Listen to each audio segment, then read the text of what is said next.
Welcome back, everyone. Thanks so much for tuning in. This week's project is a spalted container. Don't ask me what the wood is because I have no idea.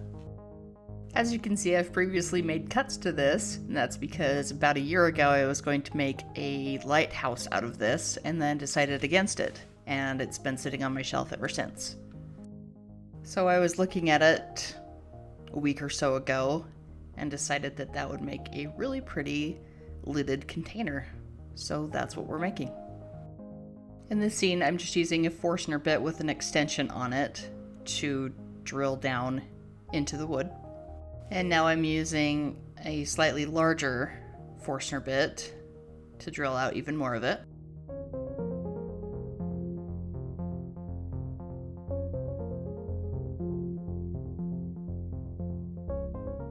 In this scene, I'm just forming the lip where the lid will rest on the container.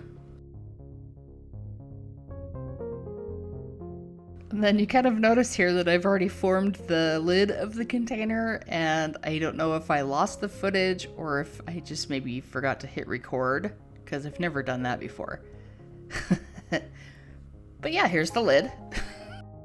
While I'm doing the finishing of this part of the project, I'd like to mention that I received one sticker this week, and that it was from Rob over at Woodslee Summercraft. I encourage you to check out his channel. He's a fantastic artist, and I'll put a link to his channel below. Now I'm just doing a little finishing touches to the inside of this, and what do we always say on my channel? Do as I say, not as I do. Do not stick your fingers inside a spinning object.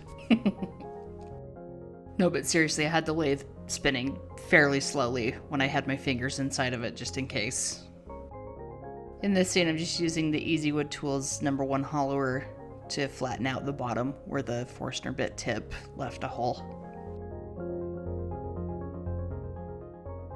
And then I'm just doing the finishing steps, sanding, Denatured Alcohol, Mylands sanding sealer, and then I finished this little guy with some Mylands friction polish.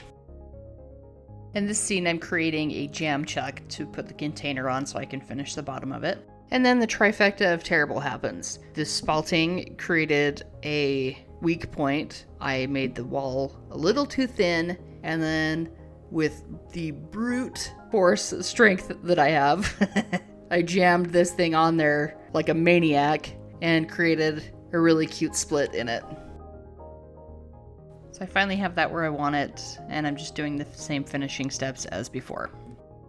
For putting the CA glue down in the crack, I decided to keep it on the jam chuck so that the glue could go down into the crack easier. And then I took it off immediately so that I could put the accelerator into the CA glue so it would dry quicker. And now, because I like doing things the hard way apparently, I have reversed the lid in my cold jaws, because that's the easiest way to do things, so that I can finish it, as I got ahead of myself earlier and forgot to do that while I was actually doing that part of it.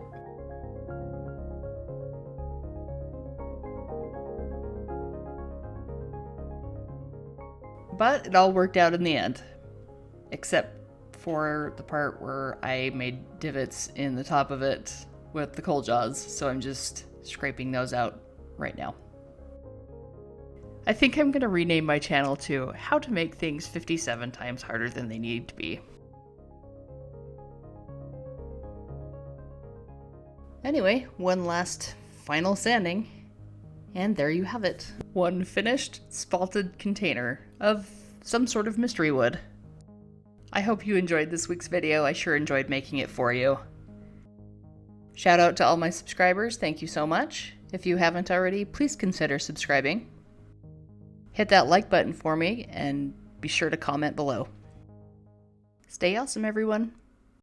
Love to all.